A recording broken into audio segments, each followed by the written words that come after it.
Salut à toutes et à tous les amis, on démarre ce tour de la presse sportive dans l'Hexagone. En pleine trêve internationale, Marco Verratti a accordé une interview vérité dans les colonnes de l'équipe. Pour la première fois depuis qu'il a rallié le Qatar, l'Italien est revenu sur son départ en catimini du PSG et contrairement à ce qu'on aurait pu s'attendre, le joueur d'Al Arabi a de nouveau déclaré sa flamme au club parisien. Je suis quelqu'un de sincère, je dis ce que je pense, ils ont fait pareil. À la reprise, j'ai eu un entretien avec le coach, il m'a dit que je ne faisais pas partie de ses plans. C'est un très grand entraîneur, il fait de bonnes choses avec le PSG, je n'y ai pas vu de décision personnelle. Je n'ai jamais d'ennemis dans la vie, je préfère les choses claires, a-t-il déclaré. À la question de savoir pourquoi il a rejoint le Qatar, l'intéressé a expliqué ceci. Je voulais vivre une expérience différente, je n'avais pas envie d'aller dans une autre équipe en Europe où j'aurais pu affronter le PSG. Je voulais que ce soit ma dernière équipe, très classe de sa part. Du côté de l'OM, le départ de Ribalta a été officialisé hier soir. Selon la Provence, l'OM discute avec 3 candidats pour succéder aux dirigeants. Un nom revient avec insistance pour le remplacer, un certain Mehdi Benassia qui est même la priorité de Pablo Longoria. Affaire à suivre.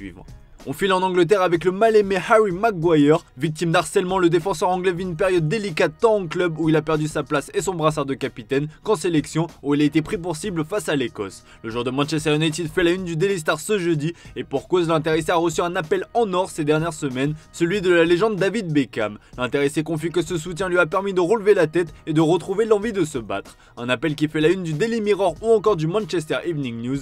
David m'a contacté, il m'a téléphoné quelques jours après le match contre l'Écosse, c'était incroyable de lui parler. Tout au long de ma carrière, j'ai dit que David Beckham était quelqu'un que j'admirais et que je regardais quand j'étais plus jeune. Il a été un modèle pour moi pendant mon enfance, a-t-il expliqué. Donc on lui permet de sortir de cette spirale négative, et bien c'est tout ce qu'on lui souhaite. Direction l'Italie où la Juventus se retrouve au cœur d'un nouveau scandale, le problème Fagioli, placard de la Gazzetta dello Sport dans son édition du jour. Le milieu de terrain est suspecté d'avoir parié sur plusieurs sites clandestins de paris sportifs. Si l'enquête lancée par la Fédération italienne de football le confirme, le joueur risque une lourde suspension. Une amende à partir de 25 000 € et une suspension pouvant aller jusqu'à 3 ans d'interdiction d'exercer. Avec Paul Pogba qui attend sa sentence, le milieu de terrain de la Juventus se retrouverait décimé. Dans ses pages intérieures, le célèbre journal au papier rose évoque les pistes pour renforcer un secteur en grand danger. Højbjerg de Tottenham est dans le viseur, mais la Juve ne souhaite pas débourser 30 millions d'euros pour s'attacher ses services. L'Atlético de Madrid est aussi intéressé. On retrouve aussi 3 Français dans cette shortlist de la vieille dame. Manu Koné du Borussia Mönchengladbach, Youssouf Fofana de l'AS Monaco et Habib Diarra du RC Strasbourg. Tuttosport rajoute un nouveau nom à cette liste. Il s'agit de Khéphren Thuram de l'OGC Nice. Le milieu de terrain de 22 ans figure même en très haute position dans cette liste. Toujours en Italie, le chaos à Naples continue de faire les gros titres de la presse italienne. L'avenir de Rudy Garcia semble scellé, mais un coup de théâtre est en train de se produire. Annoncé sur le départ et lâché publiquement par son président Aurelio De Laurentiis,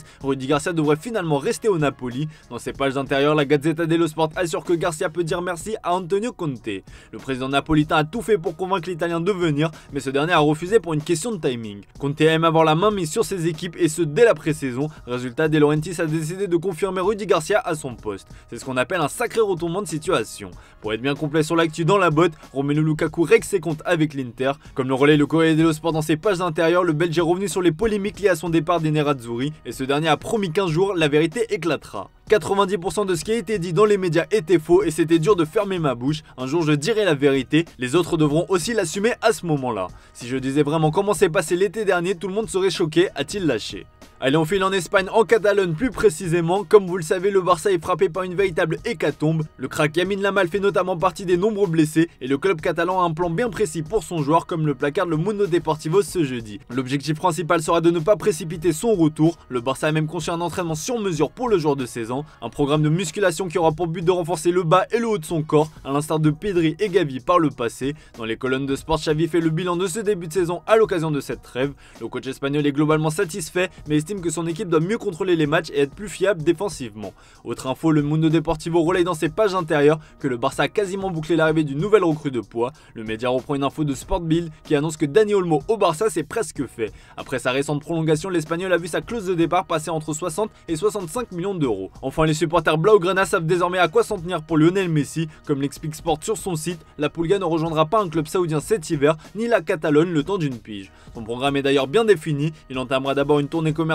avec son club en Chine avant de disputer les matchs de qualification à la Coupe du Monde 2026 avec l'Argentine. Et on termine ce tour de la presse sportive de l'autre côté des Pyrénées avec le Real Madrid qui est actuellement en guerre avec le Maroc, comme l'explique le journal Sport dans ses pages intérieures. Contrairement à son rival barcelonais Lamine Yamal, Brahim Diaz a choisi de représenter le Maroc aux dépens de l'Espagne. Si le joueur a disputé une rencontre avec la Roja, il a encore la possibilité de changer de nationalité sportive, ce qui n'est pas du goût du Real Madrid et de Carlo Ancelotti. Brahim Diaz veut participer à la CAN 2024 mais il se heurte à des obstacles de la part de son club, le Real Madrid, a déclaré Mohamed Makrouf, porte-parole de la Fédération royale marocaine de football. À cette affaire, il faut aussi rajouter le cas Luka Modric. Comme le relaye le journal Marca dans ses pages intérieures, le Croate a envoyé un message cinglant à son coach Ancelotti. Pas satisfait par son statut de remplaçant, l'intéressé a tenu à mettre les choses au clair. Je veux toujours jouer, je ne veux pas de pause, je ne veux pas prendre de vacances. Je veux jouer parce que c'est là que je me sens mieux. Cette situation pourrait avoir des avantages pour la suite, donc nous verrons, mais je ne veux pas de ça. Je veux jouer et si nécessaire tous les 3 jours, car physiquement ça va, a-t-il déclaré. La balle est désormais dans le camp du Real Madrid et en attendant, la Cadena Copé annonce que la prolongation de Camavinga est bouclée. Le Français, dont le contrat s'achevait en 2025, va signer un nouveau bail jusqu'en 2028 avec une revalorisation salariale à la clé.